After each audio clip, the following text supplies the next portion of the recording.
Damos inicio entonces a esta mesa número 1 de este seminario internacional titulada El papel de los archivos en el Sistema Nacional de Transparencia. Nos acompañan en esta mesa, en representación de la senadora de la República, María Marcela Torres Peinbert, el maestro Eduardo Sánchez Torres. También está con nosotros el senador de la República, Alejandro Encinas Rodríguez, y el maestro Darío Ramírez Salazar, director en México y Centroamérica de la Organización Civil Artículo 19. La doctora Mercedes de Vega, directora general del Archivo General de la Nación, modera esta mesa y tiene a su cargo estos trabajos.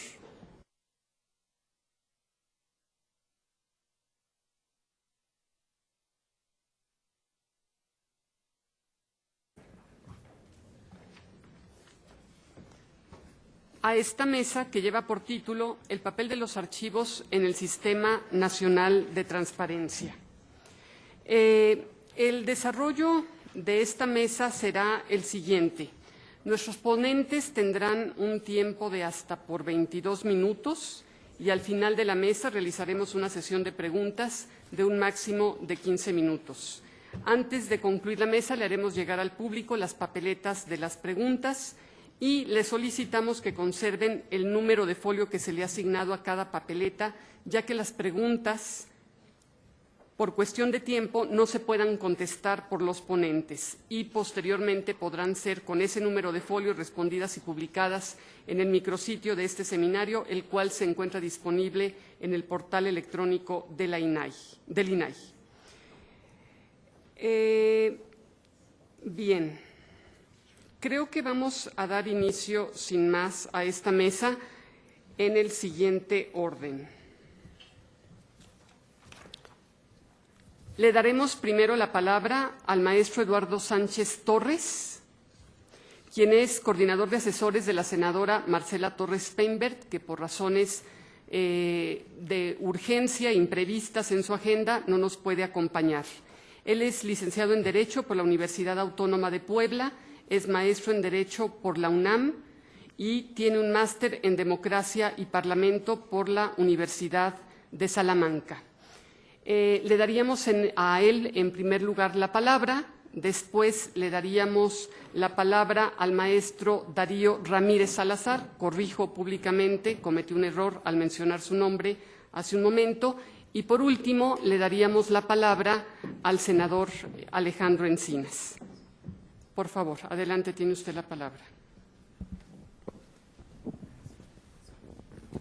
Muchas gracias. Muy buenos días a todos. Quisiera comenzar esta intervención agradeciendo a nombre de la senadora Marcela Torres Peinbert la invitación al Instituto Nacional de Transparencia y Acceso a la Información, al Instituto Nacional de Investigaciones Jurídicas de la UNAM y al Archivo General de la Nación para participar en este importante seminario dirigido a los expertos no solo de la comunidad científica, sino también de la sociedad civil organizada, quienes desde la construcción, discusión y aprobación de la Ley General de Transparencia han adoptado un papel central, demostrando que ciudadanos y legisladores pueden construir instrumentos normativos de avanzada que potencien los derechos humanos en nuestro país.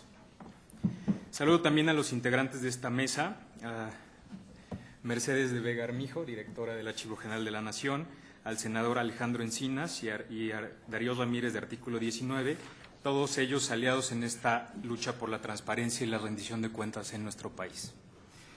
Para alcanzar el objetivo de esta mesa, plantearé algunas preguntas que iré respondiendo durante mi participación.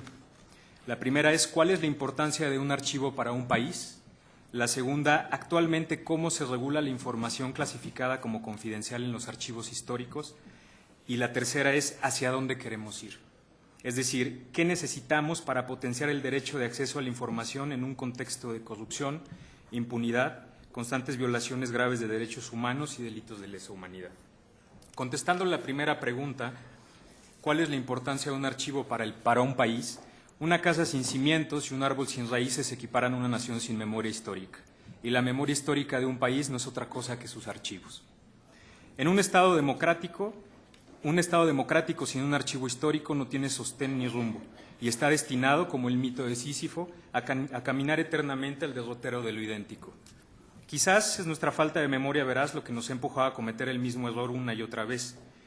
La falta de conocimiento respecto a la matanza de 1968 es muestra del daño que le puede hacer a un país la inexistencia o el ocultismo de información en los archivos.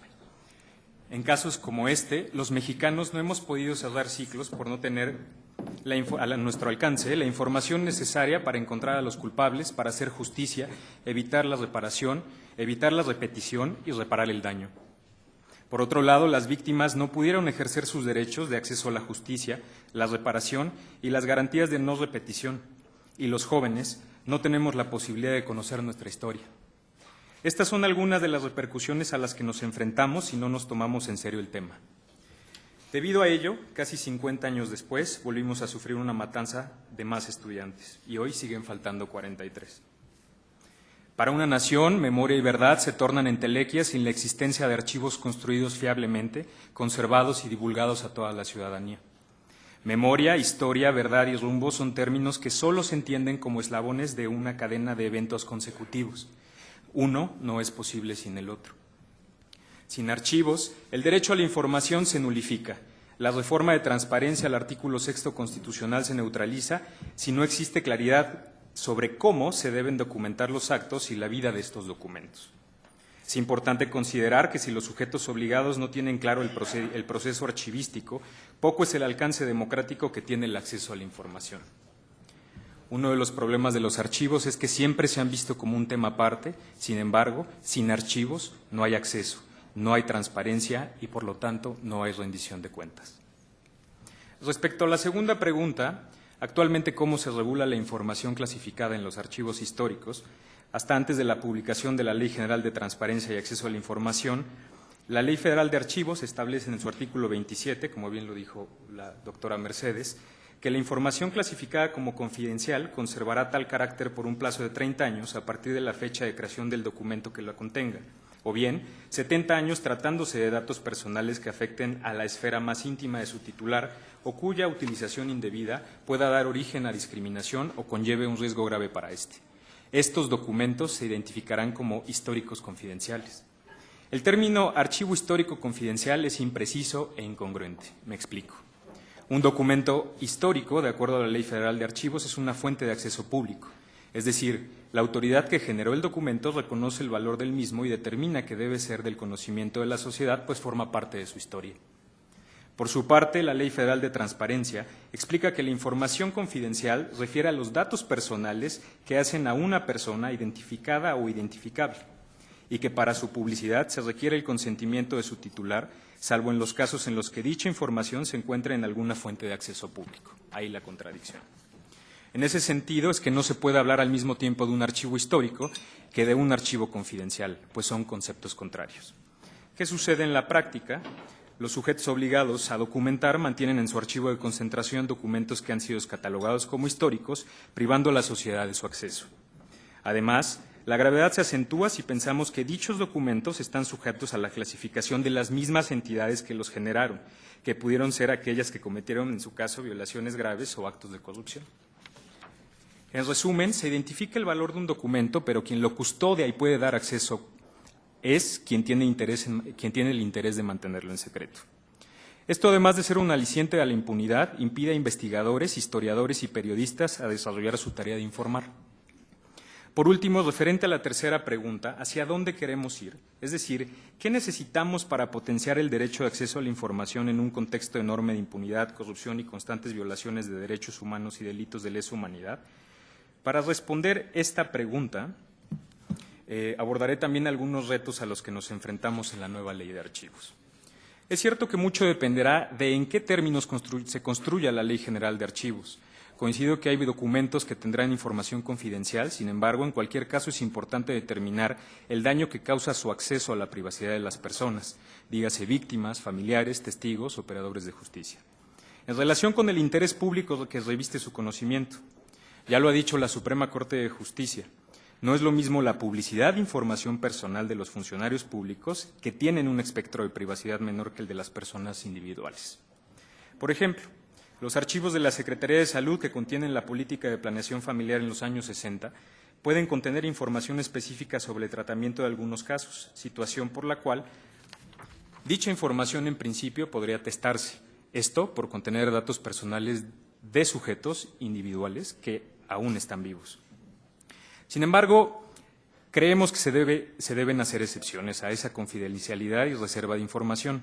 Estas excepciones están en el ámbito de las violaciones graves de derechos humanos y los delitos de lesa humanidad, así como cuestiones de corrupción e impunidad. Estamos convencidos de que la Ley General de Archivos debe buscar en todo momento garantizar la memoria y la verdad de la sociedad y de las víctimas. Para esto, es nuestra tarea considerar que una ley como esta requiere una perspectiva de derechos humanos, en la cual se reconozca que las víctimas, sus familiares y la sociedad requieren conocer el contexto de las violaciones y la autoría de las mismas. El Estado es responsable de preservar los archivos y otras pruebas relativas y facilitar el conocimiento. Una ley de archivos sin perspectiva de derechos es una apuesta al olvido. En ese sentido, sería necesario que la Ley General prevea que aquella documentación que ha sido catalogada como histórica tenga acceso público directo, y aquellos documentos que contengan información confidencial, sea el archivo histórico el único encargado de tratarlos, teniendo la posibilidad de aplicar una prueba de interés público. La Ley General no puede permitir que el custodio de la información siga siendo la autoridad a la que se le atribuye la comisión de violaciones o actos de impunidad y corrupción. Es nuestra responsabilidad prever mecanismos de supervisión para la identificación de documentos históricos y su transferencia a un archivo. Por otro lado, la Ley General tendrá también que prever cuestiones de destrucción de información, es decir, de cuando la información pasa del archivo de trámite al archivo de concentración o al archivo histórico. Se deben tener criterios muy claros sobre el proceso de destrucción de los documentos para evitar situaciones como la del archivo de Guerrero, donde se destruyó toda la información referente a la guerra sucia de los años 70 en esta parte del país. No obstante lo anterior, creo que con la aprobación de la Ley General de Transparencia contamos con un nuevo paradigma legal, que busca la máxima publicidad de información de interés público y además reconoce que la información relacionada con violaciones a derechos humanos y delitos de lesa humanidad es de naturaleza pública. Además, la ley prevé una figura para determinar si la información confidencial adquiere un valor público superior que supera el interés individual del titular de la información. Esto es la prueba de interés público. Partimos del principio de que toda información gubernamental es pública. Sin embargo, como todos los derechos, el de acceso a la información encuentra sus límites en la seguridad nacional y, para el caso que nos ocupa, en la protección de los datos personales y la privacidad de las personas. Cuando construimos la Ley General de Transparencia y Acceso a la Información, se dotó a los órganos garantes de 2 herramientas básicas para proteger los 2 derechos que se le dieron en resguardo. Para proteger el derecho de acceso a la información de reservas desproporcionadas, se instituyó la prueba de daño, y para proteger la privacidad y los datos personales de las personas, se estableció la prueba de interés público. La prueba de daño no viene al caso en este momento y por ello omitiremos su explicación. ¿Qué es la prueba de interés público y por qué resulta importante para esta mesa, la cual busca proponer un modelo de acceso a los documentos históricos confidenciales resguardados en los archivos históricos en el marco del nuevo Sistema Nacional de Transparencia? La respuesta es sencilla. La prueba de interés público es una herramienta argumentativa que nos sirve para sopesar qué derecho prevalece ante la colisión de 2 derechos de la misma jerarquía. En este caso, el derecho de acceso a la información versus el derecho de protección de datos personales o el derecho a la privacidad de las personas. La prueba de interés público será entonces muy útil en evaluar qué casos excepcionales se puede permitir testar un archivo histórico. Sus efectos serían evitar que la información confidencial se considere con el fin de proteger la imagen de un gobierno, funcionario o esconder actos o hechos de corrupción e incluso sepultar violaciones graves de derechos humanos y delitos de lesa humanidad.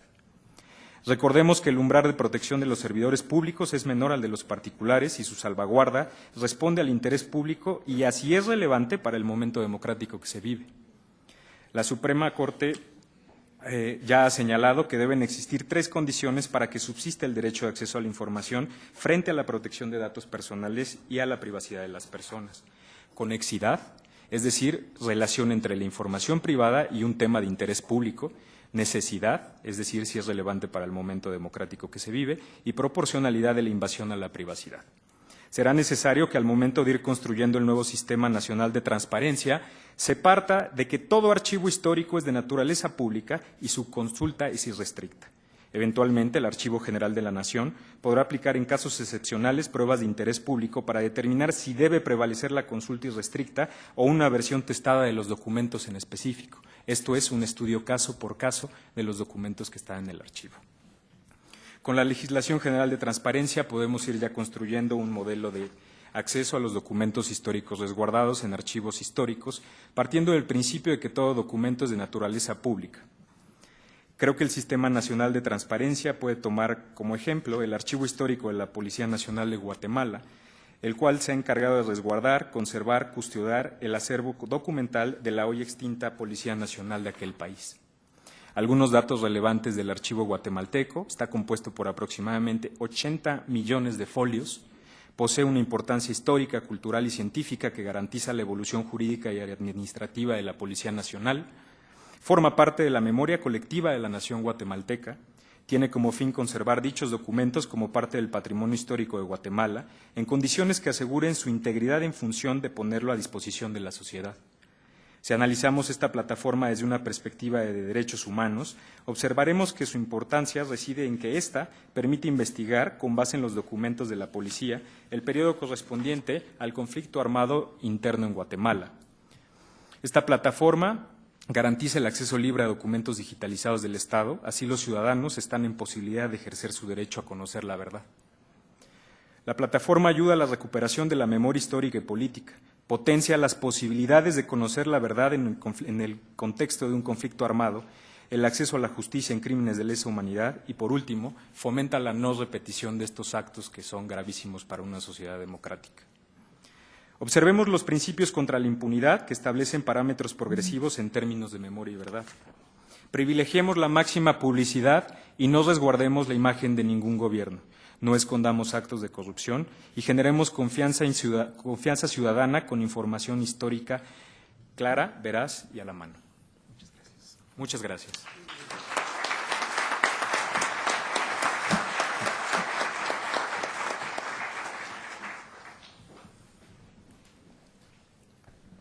Agradecemos esta interesante, muy rica participación, muy reflexiva. Sería muy conveniente que nos proporcionara el documento completo de la ponencia, porque vertió usted una serie de conceptos que ameritan una reflexión seria. Vamos a darle ahora la palabra al maestro Darío Ramírez Salazar. Nada más permítanme señalar algunos aspectos de su currículum. Es licenciado en Relaciones Internacionales por la Universidad Iberoamericana, maestro en Derecho Público Internacional por la Universidad de Ámsterdam, autor de numerosos artículos en materia de libertad de expresión, acceso a la información, medios de comunicación y derechos humanos. Es además columnista en Sin embargo MX, en los periódicos El Universal y El Nuevo Mexicano, así como corresponsal en México de la publicación inglesa Index. Es profesor de las materias de Periodismo Internacional y Análisis de la Información Internacional en la misma Iberoamericana. Participa como conductor del programa Sigma Opinión Pública, transmitido por Radio Ibero.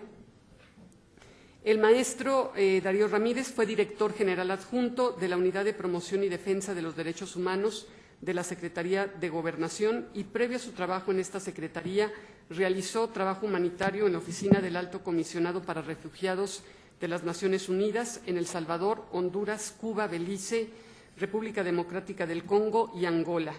Desde el año 2006 y hasta la fecha, nuestro invitado es director de la Oficina para México y Centroamérica de la Organización Civil, artículo 19. Tiene la palabra, maestro. Muchísimas gracias. Saludo otra vez al distinguido presidium que me acompaña. En aras de ahorrar tiempo, les mando nada más un saludo. Y muchísimas gracias a todos los convocantes por dejarme hablar y tenerme aquí. Parto de la pregunta que nos convoca en esta mesa. ¿Cómo debe ser el modelo de acceso a los documentos históricos confidenciales resguardados en los archivos históricos en el marco del nuevo Sistema Nacional de Transparencia? Señoras y señores, estamos ante un serio problema, ante un intento claro de cerrar información aludiendo artículos de leyes que son completamente contrarias a los aires de transparencia y de reforma que se están viviendo en este país. Para mí la pregunta tiene una simple respuesta. El acceso a los documentos históricos de una nación es público e irrestricto. Estén resguardados en el archivo histórico de un sujeto obligado, el Archivo General de la Nación o de los archivos históricos estatales, todo documento dentro de este es de naturaleza pública. Por ello, al inicio, en estos breves minutos que llevo, hago una demanda inmediata para que se vuelvan a abrir los archivos históricos, y no son confidenciales, de la Galería 1 del Archivo General de la Nación.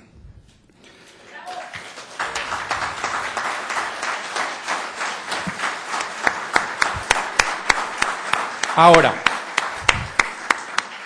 ¿los documentos históricos pueden contener datos personales? Naturalmente. Nadie está debatiendo eso. De hecho, el valor histórico de un documento en muchos casos depende de los datos personales que se contienen en él. Entonces, pregunto, ¿se debe clasificar como confidencial el archivo histórico por los datos personales que contienen? Mi respuesta, otra vez, es no. Como respondí a la primera pregunta, el acceso a los documentos históricos es público e irrestricto, lo que implica que el acceso a estos deba ser en su versión original e íntegra. No nos den peladito y en la boca, déjenos leerlos a nosotros. Luego, ¿es cierto que el acceso a documentos históricos en estas condiciones vulneran los derechos de terceros? Falso, categóricamente falso. Una vez que un documento agota su valor administrativo, jurídico, fiscal o contable, y solo mantiene su valor histórico para la preservación a largo plazo, consecuentemente la privacidad de terceros adquiere un valor menor que el interés público de la información. Ojalá esa parte haya quedado clara. Para guiar estas 4 respuestas, parto que durante los últimos 15 años, la construcción del marco legal que regula los archivos históricos y el acceso a estos ha sido un proceso regresivo y contradictorio a nuestros intentos de democracia, que ha llevado al Archivo General de la Nación a la encrucijada actual, que discutimos hoy en este foro. Actualmente, por lo menos, 6 instrumentos regulan el acceso a los archivos históricos confidenciales. Y no los voy a aburrir, pero vale la pena nada más mencionarlos.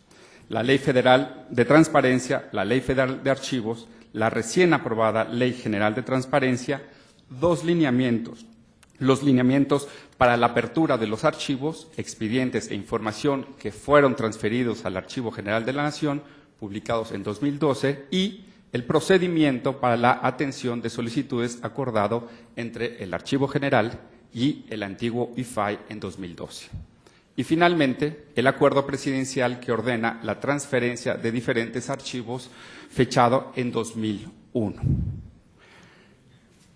Vistos en conjunto, estos instrumentos generan un serio nivel de contradicción legal que, en definitiva, viola el derecho a acceso a la información pública y, consecuentemente, otro grupo de derechos como el de la información, libertad de expresión, derecho a la verdad y la capacidad para investigar sobre nuestra historia.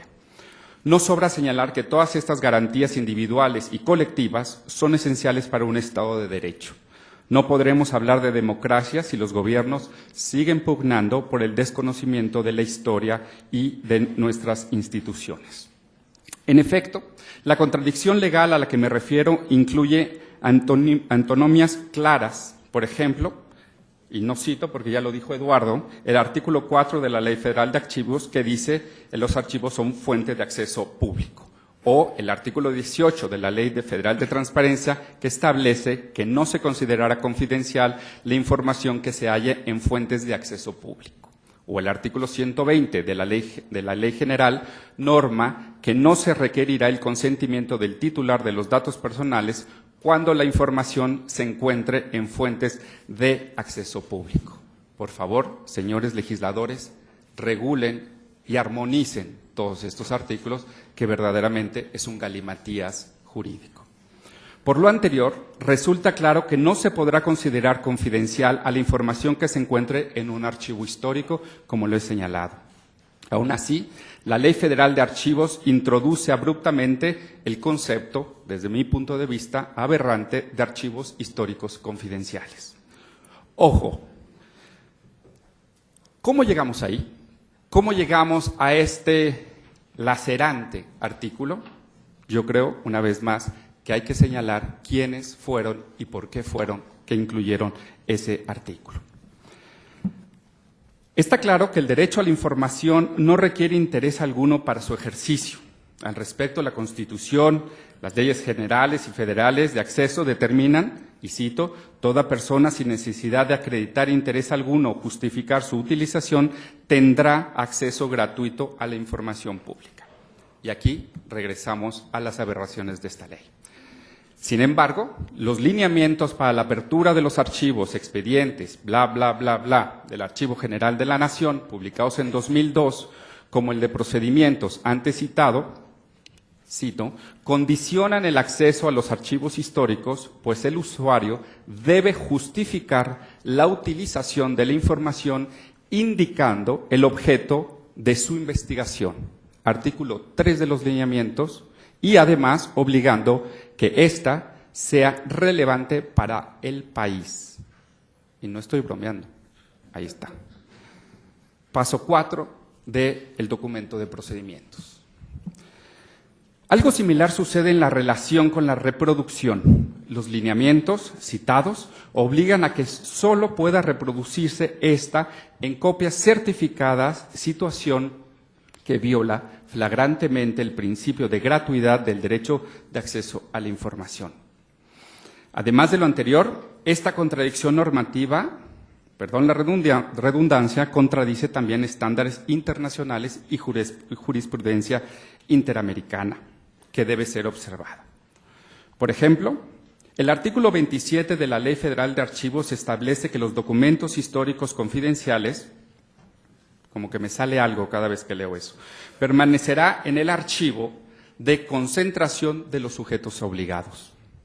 La jurisprudencia internacional establece que los archivos relacionados con la comisión de graves violaciones a derechos humanos no podrá quedar bajo disposición de los órganos estatales a cuyos miembros se les atribuye la comisión de esos hechos ilícitos.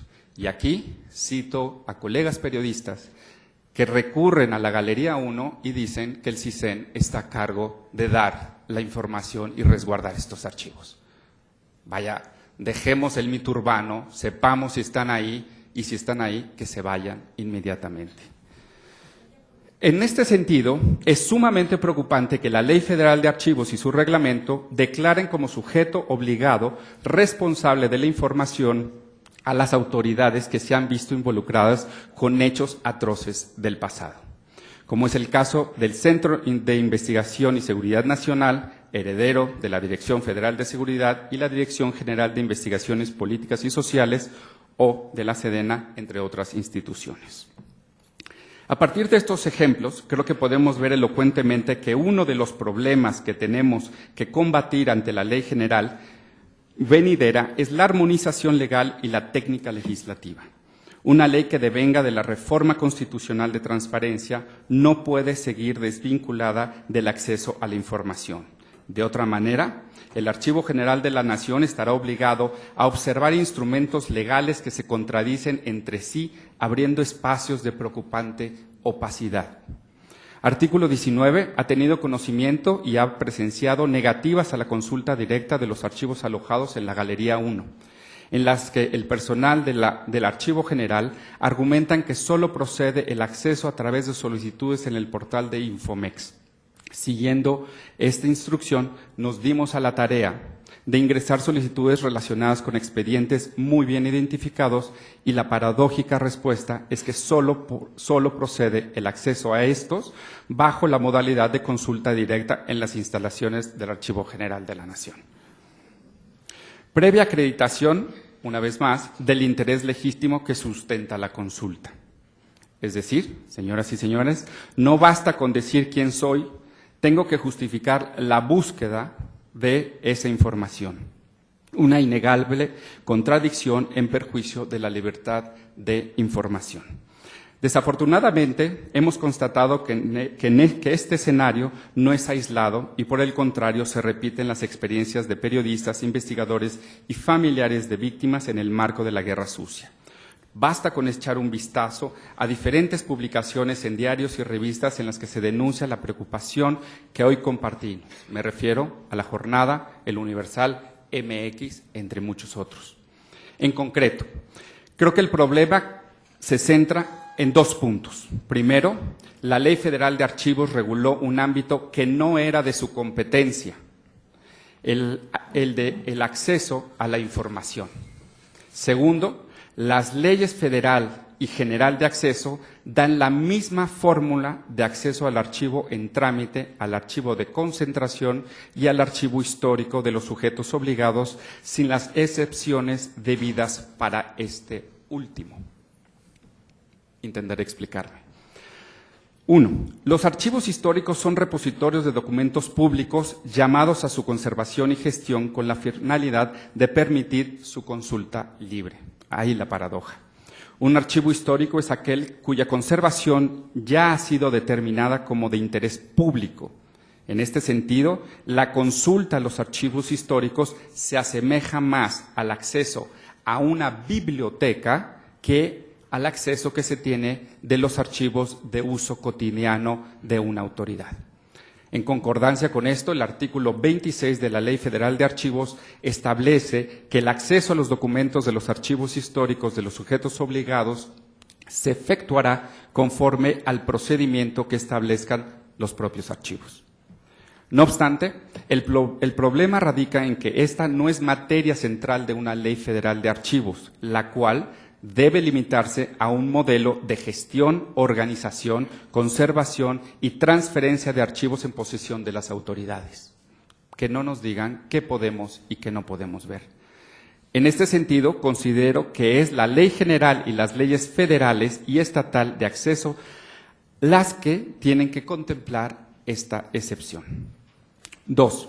De acuerdo con esto, es materia de la ley general y ley federal y leyes estatales contemplar que el acceso a un archivo histórico debe nombrarse por un procedimiento de consulta propio, más no el mecanismo de transparencia que regula el acceso a los archivos de trámite y de concentración bajo posesión de sujetos obligados. En este sentido, un archivo identificado histórico no debe, bajo ninguna circunstancia, permanecer en el archivo de concentración. Ahora bien, no dejo de señalar que, además de los argumentos vertidos acá, Artículo 19 ha conocido de primera mano testimonios de historiadores, periodistas e investigadores, todos afectados por el proceso de acceso a la información pública para archivos históricos, pues este entorpece seriamente el quehacer de quienes se dedican a la reconstrucción de la historia contemporánea. Y recordemos que acabará siendo nuestra historia Ayotzinapa, Tlatlaya y Apatzingán. Quisiera ahora concentrarme en un tipo particular de documentos que antes he mencionado, las relaciones con graves violaciones a derechos humanos y delitos de lesa humanidad que pueden encontrarse en los archivos de trámite, de concentración o histórico, y algunos ya se encuentran en el Archivo General de la Nación. Al respecto, debo señalar que los archivos estatales son, en muchas ocasiones, testimonios de la violencia de Estado y las comisiones de graves violaciones de derechos humanos y delitos de lesa humanidad. Lo anterior cobra más relevancia en sociedades que han atravesado o que atraviesan, como nosotros, un periodo de violencia de diferente naturaleza y sistemática y generalizada. En estos contextos de democratización o de transición, como el mexicano, los archivos son imprescindibles para garantizar el pleno ejercicio de los derechos a la verdad, a la justicia, a la reparación, así como las garantías de no repetición. Además, no solo a través de ellos se hacen efectivos los derechos de víctimas, sino que se habilita a la sociedad para conocer la verdad, escrutar las respuestas del Estado frente a la violencia y, sobre todo, permitir que las generaciones presentes y futuras conozcan lo mal que lo hemos hecho los presentes. En este sentido, el Estado mexicano y a todas las autoridades que le conforman, sin diferenciación entre los distintos niveles y centralización del gobierno, están llamados a garantizar el acceso, la protección y la difusión de los archivos de graves violaciones a derechos humanos y delitos de humanidad, sin contrapisas ni argumentos legaloides.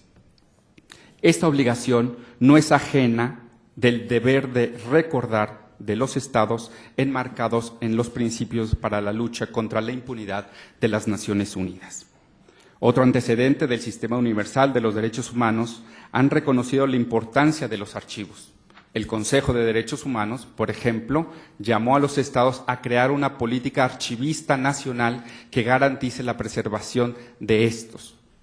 En el ámbito interamericano, tanto la Comisión como la Corte han hecho eco de la necesidad de preservación y conservación de los archivos. La Comisión ha sostenido que las víctimas y sus familiares, así como la sociedad, tienen derecho a conocer la información sobre graves violaciones a derechos humanos que repose en los archivos de Estado, incluso si tales archivos se encuentran en las agencias de seguridad o en dependencias militares o de policía. La Comisión también ha señalado el derecho de acceso a la información impone a los Estados, entre otros, el deber de preservar y facilitar el acceso a los archivos estatales cuando estos existieran. Por su parte, la Corte ha establecido que es deber de los Estados, dentro de otros, garantizar a los operadores de justicia, así como a la sociedad, el acceso público, técnico, sistematizado a los archivos que tengan información útil y relevante para la investigación en causas seguidas por violaciones a derechos humanos. Así las cosas. Tenemos 3 escenarios frente a nosotros. 1. Documentos dentro del archivo de trámite de los sujetos obligados relacionados con graves violaciones a derechos humanos o delitos de lesa humanidad. 2. Documentos dentro del archivo de concentración relacionados con graves violaciones a derechos humanos o delitos de lesa humanidad. Y 3. Documentos históricos relacionados con graves violaciones a derechos humanos o delitos de lesa humanidad. Para el 1 y el 2, aplica la normativa vigente y los principios internacionales para la lucha contra la impunidad frente a una solicitud de acceso. Los sujetos obligados están obligados a entregar versiones públicas que clasifiquen exclusivamente la información confidencial de las víctimas y terceros. Sobre esto creo que no hay debate alguno, o por lo menos ya lo tuvimos en la ley. El escenario 3, sin embargo, es diferente. Sobra aclarar que en este último escenario se encuentran los documentos relacionados con la guerra sucia y otros archivos y otros hechos atroces en los 60, 70 y 80 que celosamente resguardan las galerías de los archivos del Archivo General de la Nación. Sobre estos archivos, paradójicamente, el acceso se ha ido limitando con el paso de los años.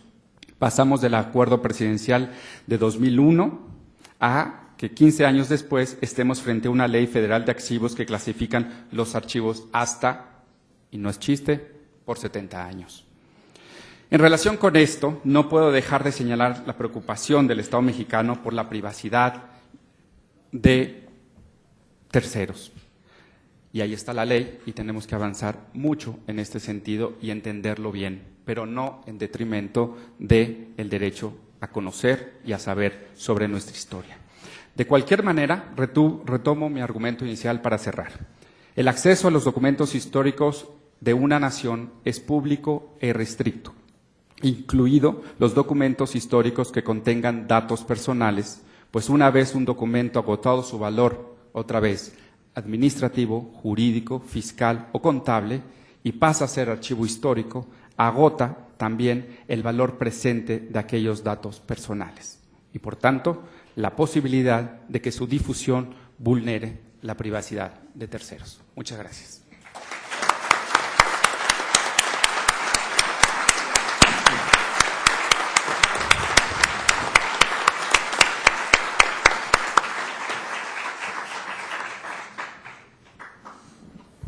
Muchas gracias al maestro Darío Ramírez por su presentación llena de cuestionamientos, de críticas, de exigencia, de revisión de la normativa actual, que desde luego serán muy tomadas en consideración en los trabajos que realizamos en la elaboración de la Ley General de Archivos y, desde luego, en lo que se refiere a la atención que brinda el Archivo General de la Nación a todos sus usuarios.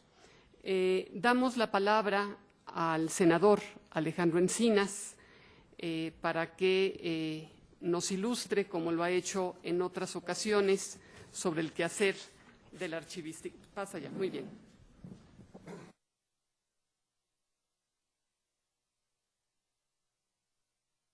Bueno, muchas gracias, muy buenos días tengan todas y todos ustedes. Agradecer tanto al Instituto Nacional de Acceso a la Información, a su presidenta, a sus señores y señoras comisionadas, al Archivo General de la Nación y al Instituto de Investigaciones Jurídicas de la Universidad Nacional Autónoma de México, la invitación a participar en este seminario internacional, el acceso a los archivos confidenciales históricos. Y compartir la mesa con la doctora Mercedes de Vega, con Darío Ramírez, del artículo 19, y Eduardo Sánchez, quien ha colaborado con nosotros en toda la discusión de estos temas en el Senado. Y particularmente, pues felicitar hoy a los archivistas, el Día Internacional de los Archivos, por su día, como bien nos ha señalado la doctora de Vega, el Día de los Guardianes de la Casa de la Memoria. Yo creo que es una frase que habrá que retomar. Y particularmente hacer esta discusión a unos días de que se constituya el Sistema Nacional de Transparencia, en donde además del INAI y los órganos garantes de cada una de las entidades federativas estará el INEGI, la Auditoría Superior de la Federación y el Archivo General de la Nación, que no es un asunto menor, yo creo que es un asunto de la mayor importancia, porque la creación, tanto el Sistema Nacional de Transparencia y Acceso a la Información como el Sistema Nacional de Archivos, vienen a replantear las viejas inercias en la definición de las políticas públicas en cuanto al manejo, acceso y garantía que debe brindar el Estado mexicano para que todos los ciudadanos puedan ejercer libremente su derecho a la información y acceder a toda la información pública. En su primera intervención, al momento de la inauguración, la doctora Mercedes de la Vega decía, refiriéndose a la nueva Ley General de Archivos, que ésta debería apegarse a 4 principios fundamentales. Decía, acceso a la información, transparencia, protección de datos personales y el desarrollo de la investigación académica, si no escuché mal. Y sí, efectivamente sí, pero no solamente a ello.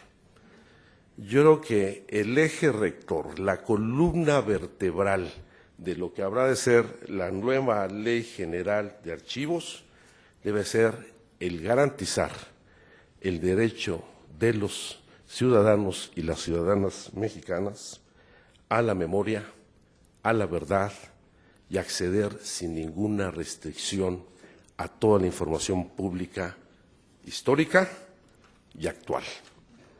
Por eso, el objetivo de la nueva ley tiene que plantearse el crear un modelo de acceso a los documentos históricos confidenciales resguardados en los archivos históricos en el marco del nuevo Sistema Nacional de Transparencia, no en la legislación que está vigente y que creo que ya en muchos de sus casos no solamente ha sido obsoleta, sino ha sido superada por las reformas que se han llevado a cabo. Y a eso me voy a referir más adelante, ya que la reforma constitucional en materia de transparencia del 2014 planteó un conjunto de cambios tanto para la política pública como los concernientes a la protección de datos personales y la gestión y administración de los archivos públicos e históricos. Y esta reforma constitucional pues, nos ha abierto una buena oportunidad y nos plantean serios retos, particularmente en esta creación del Sistema Nacional de Archivos, para que puedan converger plenamente con el Sistema Nacional de Transparencia y Acceso a la Información.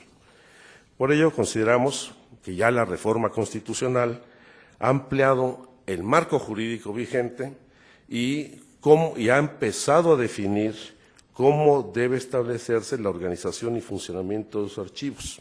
Y la nueva Ley General de Archivos tendrá que ser la piedra angular para el desarrollo y consolidación de una nueva cultura institucional y ciudadana para acceder y gestionar y acceder a toda la información pública y a los archivos históricos.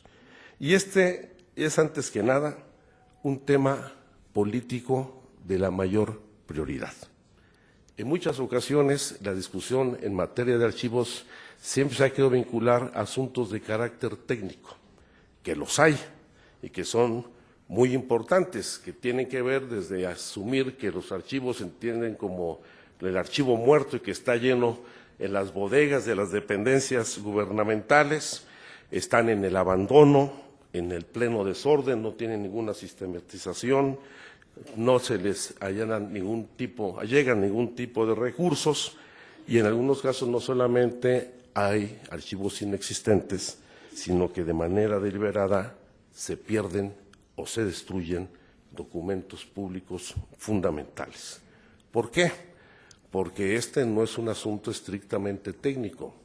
Se ha pretendido presentarlo como tal, porque en gran medida en la historia de este país y en el desarrollo de su muy incipiente democracia, pues el manejo de la información pública y de la información histórica ha estado vinculada a la protección política y a la impunidad, que esos son los verdaderos limitantes del manejo de la información pública. Por eso, como dijo bien el comisionado Francisco Acuña, lo que debe prevalecer en la ley es el derecho a la memoria y a la verdad, no a la verdad histórica y jurídica que nos quieren presentar en el caso de Ayotzinapa, sino a la verdad que pueda construir la propia ciudadanía al acceder y conocer los archivos vinculados con los temas. Y este es un derecho humano fundamental, es un derecho ciudadano y es uno de los mejores indicadores del nivel de desarrollo democrático de nuestro país, pero también es una responsabilidad del Estado garantizar plenamente el ejercicio de este derecho. Y vaya que el Archivo Histórico de la Nación, como órgano del Estado, tendrá en la nueva ley mayores facultades y atribuciones para convertirse en el órgano garante del ejercicio del derecho de los ciudadanos. Por supuesto, cuando se habla de archivos históricos confidenciales, desde el propio concepto se genera polémica y mucha inconformidad porque abre pauta a una gran discrecionalidad en la interpretación de este concepto, tanto en la ley general como en la ley de transparencia, ya que, y con una legítima preocupación, muchos de los sectores de nuestra sociedad, no solamente investigadores académicos, sino quienes queremos conocer la verdad de muchos de los sucesos lamentables por los que ha atravesado y por los que atraviesa actualmente nuestro país, encontramos muchas de las limitaciones. Y evidentemente aquí no debe haber restricción alguna, menos aún, como lo han dicho muy bien aquí mis compañeros panelistas, cuando se trate de violaciones graves a derechos humanos, cuando se trate de delitos de lesa humanidad y cuando se trate de actos de corrupción de la autoridad, que ese ha sido el tema de debate fundamental que hemos tenido en la discusión de la reforma constitucional y de la Ley General de Transparencia y Acceso a la Información, y estará presente en la Ley Federal de Acceso a la Información y, por supuesto, en la Ley General de Archivos en nuestro país. Y bueno, el polémico artículo 27, que parece que lo redactó Díaz Ordaz, y no fue hace mucho tiempo, ya había habido alternancia política en este país. Ni Díaz Ordaz se había atrevido a plantear una cosa de esta naturaleza. Claro, el archivo histórico en aquel entonces tenía gravísimas limitaciones. Y por supuesto que es inadmisible retomar esta restricción que plantea considerar como archivos históricos confidenciales durante 30 años a partir de la creación de los documentos, o de 70 años cuando protejan datos personales sensibles, como si nos interesara la preferencia sexual de Gustavo Díaz Ordaz o de Alfonso Martínez Domínguez, cuando lo que nos interesa es conocer qué fue lo que motivó y quiénes fueron los responsables de las matanzas del 2 de octubre, del 10 de junio y de la Guerra Sucia, que aun y cuando destruyeron los archivos en Guerrero, se ha podido reconstruir de manera muy significativa muchos de los acontecimientos, y estoy convencido que se logrará dar un paso muy sustantivo si reformamos esta ley. Aunque también quiero agregar, desde mi punto de vista, este artículo ya ha sido abrogado. Aquí siempre me critican los abogados, pero afortunadamente soy economista. Pero después de la reforma constitucional en materia de transparencia y acceso a la información, después de la reforma constitucional en materia de telecomunicaciones, porque hay que recordarlo, van juntos, estas tienen están íntimamente relacionadas, porque en la reforma de telecomunicaciones habían borrado el derecho a la información del artículo 6º constitucional, lo cual restablecimos durante la discusión. Y al momento de publicarse la Ley General de Transparencia y Acceso a la Información, quedan abrogadas todas las disposiciones legales que contravienen lo dispuesto en las reformas constitucionales, y en el caso de la Ley General de Transparencia es el artículo 13º transitorio. Es que no encontré ahorita, no entró en la red, el segundo transitorio. Sí, es cierto, ese es el que discutimos la vez pasada, el régimen de excepción y privilegio para el Congreso de la Unión. Bueno, quedan abrogados, porque contravienen absolutamente lo dispuesto en la reforma constitucional y en la Ley de Transparencia. Van a decir, pues, pongan una controversia o una acción de inconstitucionalidad. Bueno, yo espero que no tengamos que llegar a eso, espero que en este receso tengamos ya un proyecto, una iniciativa de ley general de archivos que elimine esta visión en cuanto a la restricción de este derecho humano fundamental de todas y de todos los mexicanos. Y espero que no entremos en un falso debate entre lo que es la protección de datos personales y el derecho al olvido, porque esa es la segunda parte de esta discusión, que efectivamente defenderemos el derecho al olvido en lo que se refiere a lo que fue información calumniosa o información que pudo haber afectado la integridad o la reputación de alguna persona, pero no vamos a permitir el derecho al olvido ni el perdón frente a los servidores públicos que hayan incurrido en delitos graves y violaciones a los derechos humanos. Y por eso hoy traía como ejemplo justamente los archivos de la Guerra Sucia, en donde por un acuerdo del gobierno de Vicente Fox se dispone pues la creación de una fiscalía especial. Esta fiscalía que encabezó el licenciado Carrillo Prieto, y que curiosamente el acuerdo que la crea se deroga el 30 de noviembre del 2006, el último día del gobierno de Vicente Fox. Seguramente fue un acuerdo con quien llegaba a la presidencia de la República, y se canceló la posibilidad no solamente de profundizar en la investigación, sino también de definir con certeza las responsabilidades que se derivaban de esa investigación. Y fue una fiscalía pues que hizo mucha investigación, pero no tuvo ningún resultado concreto.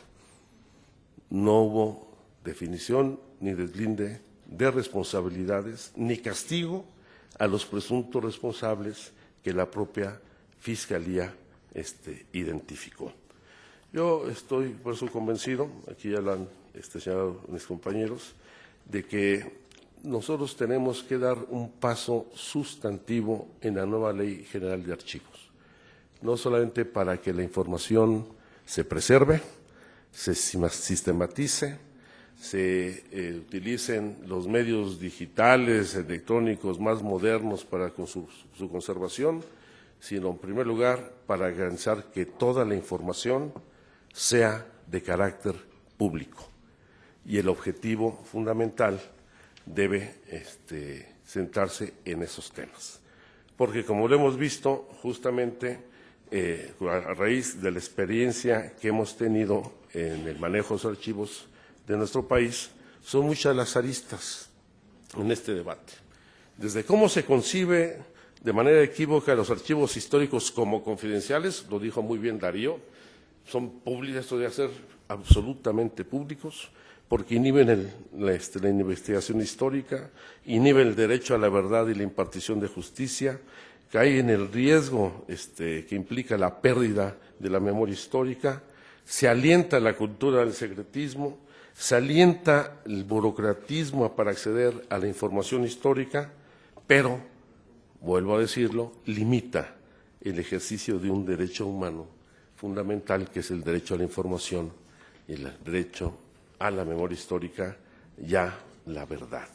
Y creo que pues hay experiencias internacionales muy importantes que podemos retomar, y con esto termino, simplemente pues retomando los principios básicos de acceso a la información generados por el Consejo Internacional de Archivos de la UNESCO, donde plantea que el público tiene derecho de acceso a las informaciones de los organismos públicos, que las instituciones que custodian los archivos deben dar a conocer la existencia de los mismos, informando de la existencia de documentos no accesibles y sobre la existencia de restricciones que afecten el acceso a los mismos. Estas instituciones deben custodiar los archivos, deben adoptar iniciativas sobre el acceso, deben garantizar que las restricciones sean claras y de una de duración determinada, no de 70 años, que es igual que la pena de muerte, la cadena perpetua del Partido Verde elevada al cubo, y al mismo tiempo pues, los archivos deben ser accesibles en términos iguales e imparciales, en donde los usuarios tienen el derecho de reclamar la denegación al acceso, y las instituciones deben garantizar que las limitaciones derivadas del funcionamiento no impidan el acceso a estos archivos. Y en ello, pues ustedes, la gente que se dedica a ello, tienen una responsabilidad pública fundamental. Es una responsabilidad del Estado mexicano que debe garantizar el ejercicio pleno de este derecho en nuestro país como parte sustancial del proceso de democratización de nuestra vida pública. Sé que el INAI y el Archivo General de la Nación han dado pasos importantes en la modernización de los archivos, pero no basta modernizarlos. Hay que democratizarlos, porque en esa medida no solamente mantendremos la memoria sobre nuestro pasado, sino también podremos ejercer plenamente nuestros derechos el día de hoy. Muchas gracias.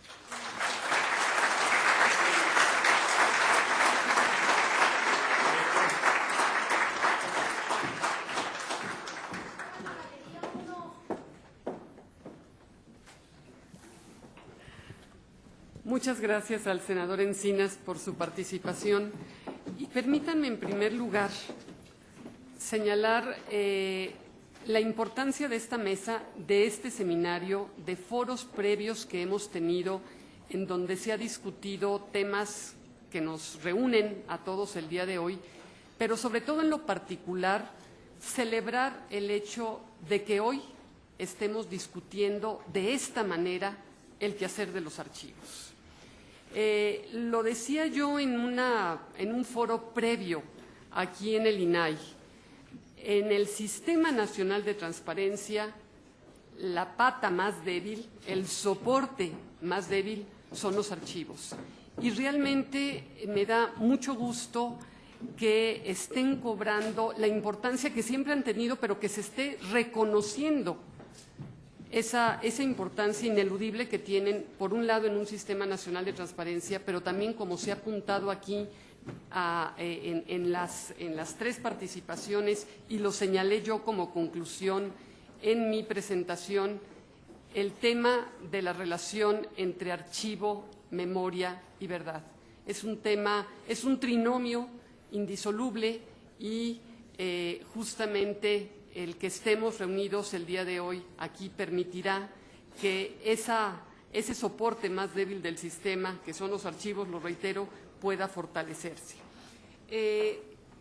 Estamos sobre el tiempo, quizá en vez de que haga un recuento de lo que ya externaron aquí, expusieron los ponentes, quizá sería preferible que el público pudiera presentar sus preguntas y tuviésemos algunos minutos para responderlas. Están…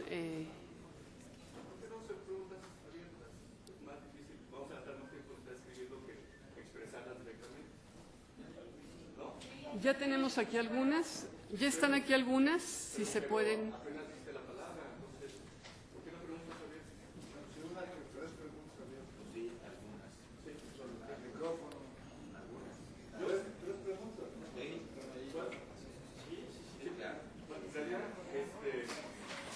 Bueno, mi nombre es Camilo, soy historiador por la UNAM, me dedico a historia del tiempo presente, historia reciente, ha sido consultor de los archivos que resguarda el Archivo General de la Nación y otros. Solamente, me sumo a lo que ya han dicho los panelistas. Hemos venido dando la discusión con otros compañeros que están aquí conmigo, desde principios de este año, sobre las nuevas modificaciones que afectaron particularmente a la Galería 1 del Archivo General de la Nación. Pero bueno, yo creo que con este foro pues queda más que evidente que esas modificaciones pues tendrán que pues derogarse y abrir otra vez de nueva cuenta, y mejor aún, porque esta galería en realidad nunca ha estado completamente abierta, abrirlo. Pero bueno, en realidad quiero centrar solamente 3 puntos para la discusión que va a venir respecto a la Ley General de Archivos, y que me gustaría que los legisladores, o el representante de los legisladores tomaran nota de esto, porque me parece fundamental. En primer lugar, que en el caso de los archivos vinculados a la represión política o a la represión estatal, o vinculados a delitos o probables delitos de violaciones a los derechos humanos, estos archivos tienen una cualidad muy particular, que no pueden ser subsumidos bajo una ley global de archivos, ¿no? Porque justamente estos archivos no son iguales, por ejemplo, a los archivos de la Comisión Federal de Electricidad, pues, ¿no? Es decir, son archivos que corresponden a dependencias que fueron definidas con un objetivo central, que fue la administración de la violencia de Estado, ¿no? Particularmente la Secretaría de la Defensa, las Direcciones Federales de Seguridad, etcétera, etcétera.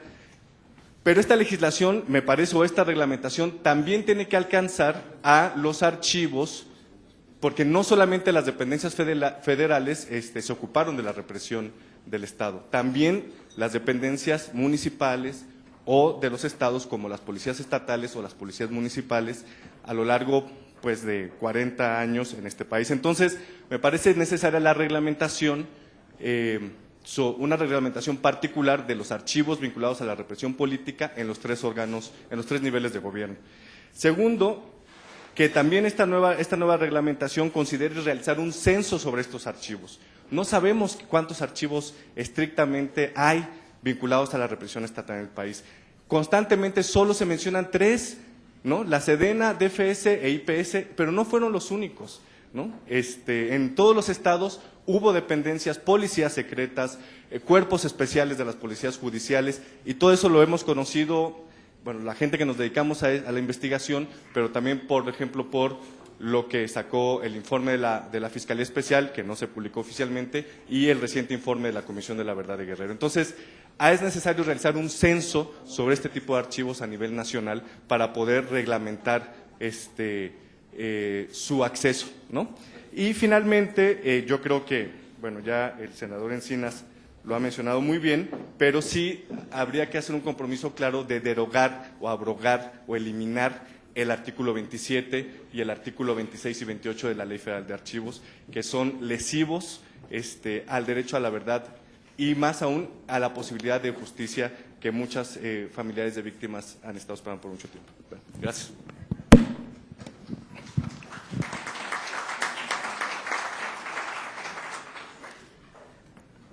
El comisionado Oscar Guerra sugirió unas 2 o 3 preguntas abiertas. ¿Alguien más quisiera hacer uso de la palabra? Bien, entonces pasaríamos a las preguntas que tienen aquí los ponentes. Gracias, buenos días. Mi nombre es Susana Zavala, soy usuaria de archivos gubernamentales y en principio hay una cosa que me causa cortocircuito desde que llegaron esta modalidad y ya lo habíamos denunciado nosotros, el famoso artículo 27. Tratamos de darle lectura y para tratar de tener acceso a diversos archivos, pues le dimos lectura y por favor es algo que deberían de tener muy presentes, darle lectura del 27 al artículo 30. Yo como usuaria de la Galería 1 del Fondo Documental Dirección Federal de Seguridad, evidentemente mi trabajo ha sido entorpecido. Tuve que llegar a un recurso de revisión para poder consultar, para que me dieran, ni siquiera para poder consultar, para que me pudieran dar el fundamento legal, se lo pedí al Archivo General de la Nación, para que me dieran el fundamento legal de por qué cerraban, de por qué cancelaban la consulta directa en la galería. Anoche, como a las 12, me llega un mensaje sobre la respuesta de AGN, que por supuesto no me satisface, y es como un juego perverso. Doctora de la Vega, y a todos los presentes aquí, estamos discutiendo sobre algo que no existe. Los archivos históricos confidenciales no existen. En la archivística más elemental, y como estudiante de la EMBA y de la Escuela Mexicana de Archivos, le digo, es un concepto que no existe.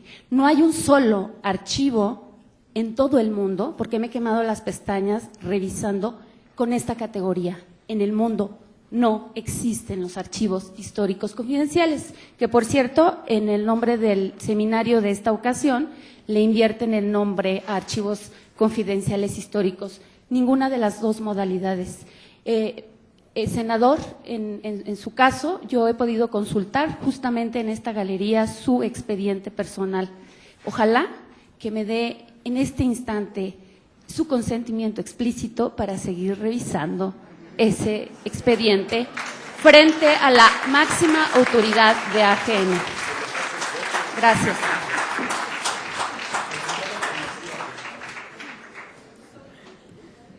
Muy bien. Procedemos entonces a las preguntas. Tenemos todavía unos minutos para responder. Maestro Darío Miranda. Otra vez, qué barbaridad. Darío Ramírez, una disculpa.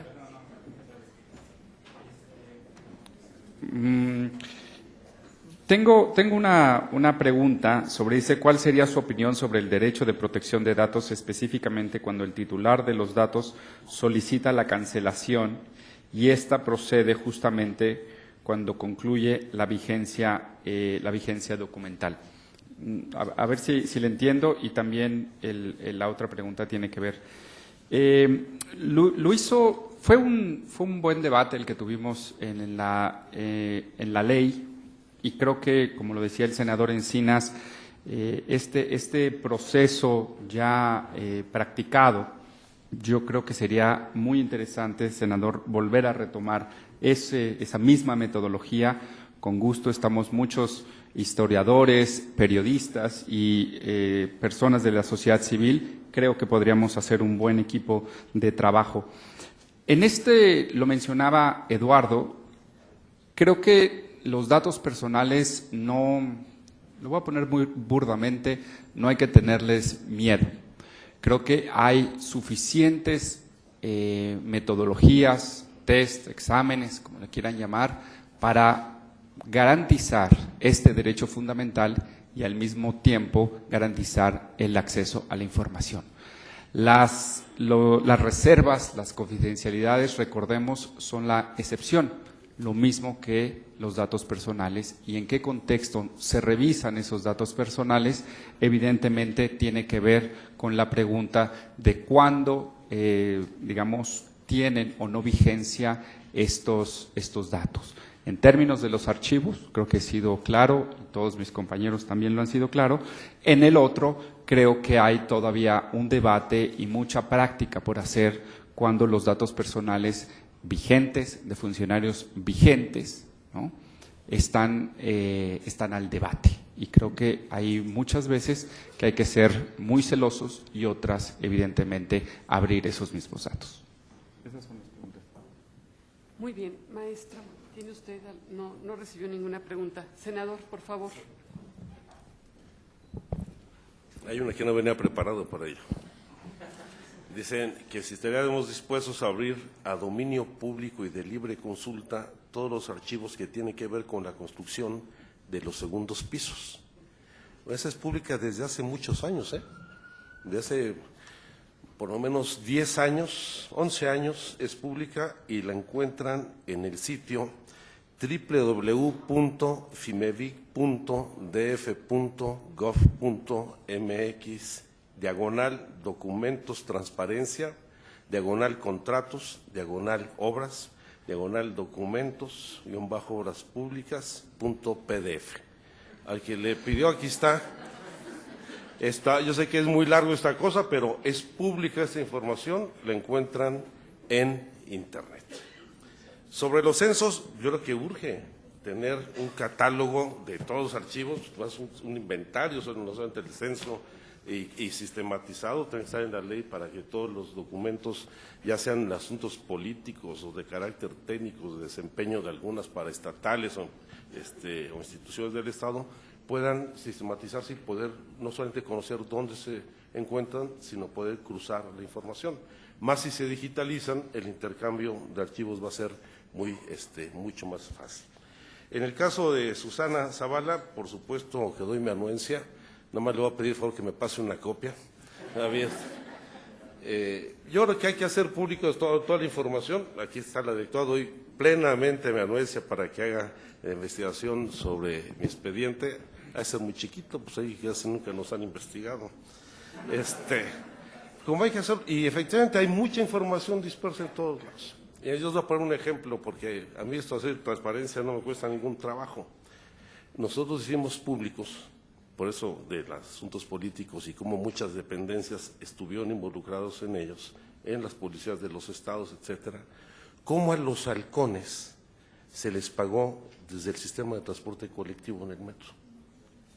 E hicimos pública la nómina de los halcones y se la hicimos llegar a la Fiscalía Especial y a los interesados.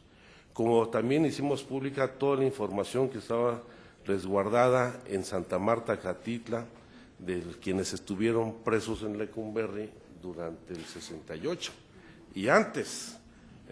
En más, a algunos de sus amigos les regalé de Navidad parte de esa información para que conocieran el expediente por el cual fueron procesados, que durante muchos años estuvo oculta esa información.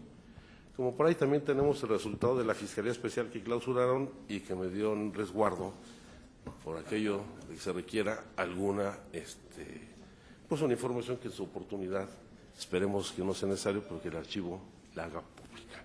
Yo creo que hay que abrir toda la información y más de estos temas que han agraviado a nuestro país, no solamente a las ciudadanas, a las familias de las víctimas, sino que también han agraviado pues la vida y la política de nuestro país. Toda la información debe ser pública y espero que ese sea el compromiso que aquí asumamos. Retomo la propuesta para hacer un procedimiento de discusión y de elaboración incluso de la iniciativa, desde antes de la presentación de la iniciativa sobre la Ley General de Archivos, como lo hicimos en la de Transparencia y Acceso a la Información, como lo hemos hecho en la Ley Federal, que también fue una iniciativa, se presentó desde un principio como iniciativas plurales, alguna, la de transparencia en consulta con la sociedad civil, y creo que en este caso amerita un buen esfuerzo, como ya lo habíamos asumido el compromiso del Instituto de Investigaciones Jurídicas para trabajarlo de manera conjunta.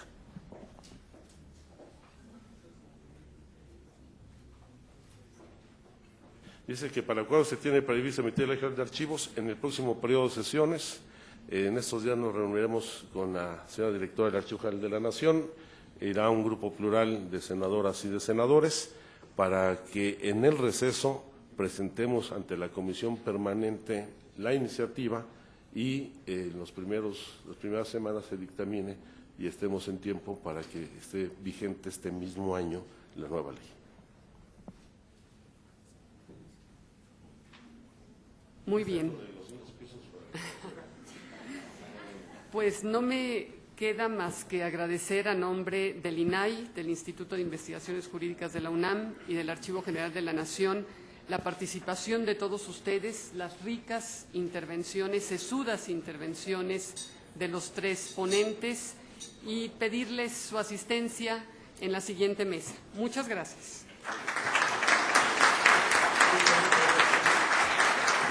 Pediríamos a la doctora Mercedes de Vega entregue los reconocimientos por su participación a los integrantes de esta mesa y las preguntas que no pudieron ser respondidas, habrá respuestas en el micrositio. Les suplicamos de la manera más atenta que en las papeletas pongan su dirección electrónica para que haya respuesta puntual a los cuestionamientos.